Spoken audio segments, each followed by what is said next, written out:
Muy buenos días, compañeros y tutor. Mi nombre es Miguel Alejandro Arango, soy de la ciudad de Cali y comparto con ustedes un poco de mis aficiones, que son las mascotas. Me gusta mucho salir a pasear y conocer, y en mis tiempos libres también ir al cine con mi pareja y compartir y con toda mi familia.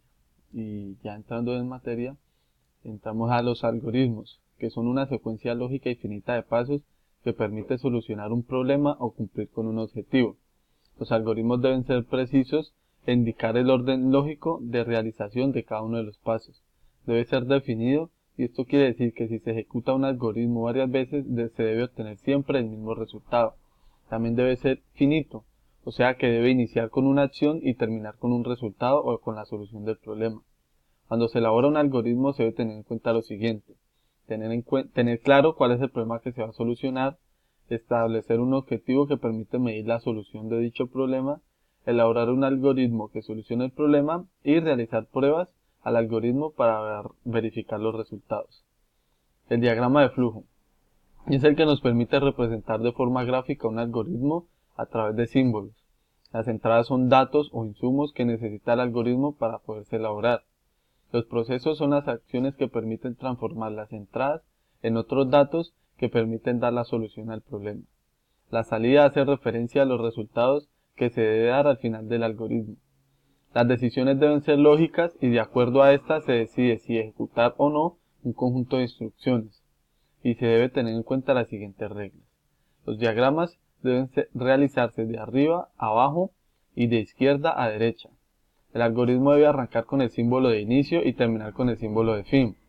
Las direcciones de flujo deben representarse por medio de flechas y todas las líneas de flujo deben llegar a un símbolo o a otra línea.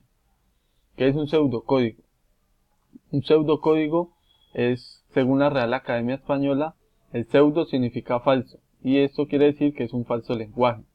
Dentro de la programación se basa en un lenguaje de programación real, donde se permite expresar las instrucciones de un lenguaje común para facilitar la escritura y lectura.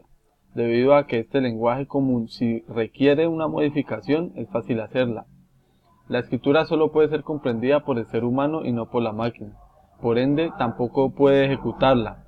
La finalidad de un pseudocódigo es representar la solución a un algoritmo o a un problema de la forma más detallada posible, utilizando acciones sucesivas según Analia Lancillota considera como el lenguaje un falso del pseudocódigo, que es un lenguaje intermedio entre nuestro lenguaje y el de programación, debido a que quien lo utiliza se guía por una serie de normas, pero sin llegar a ser una estructura tan rígida como la del lenguaje de programación. Diferencias y similitudes. Por algoritmo se entiende una lista e instrucciones donde se especifica una sucesión de operaciones necesarias para resolver cualquier problema a un tipo dado. Y los diagramas de flujo, como su nombre lo indica, son gráficas que representan la dirección que sigue la información que tiene un algoritmo, y los datos se encierran en las diferentes figuras llamadas figuras lógicas. Entre esas diferencias y similitudes podemos ver que se necesita la una de la otra para poder obtener sus resultados, y una diferencia entre ellas es que se plantean o se desarrollan de maneras diferentes, pero todas llegan a un mismo resultado. Fases para resolver un problema. Analizar el problema.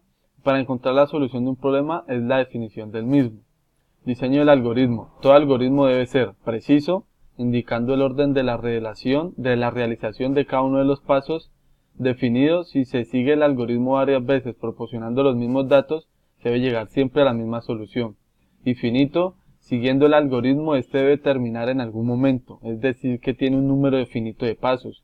También considerados tres pasos importantes en los algoritmos, que son entrada, proceso y salida. Y la verificación del algoritmo. Después de terminado el algoritmo, debemos comprobar si su función, cumple la función que necesitamos y el resultado esperado. La importancia de los algoritmos. Es importante que para ver la manera de mostrar cómo llevar a cabo un proceso y resolver mecánicamente diversos problemas. Al igual que las funciones matemáticas, los algoritmos reciben una entrada y la transforman en salida, pero para ser considerado un algoritmo debe tener una secuencia ordenada, definida y finita. Muchas gracias por su atención.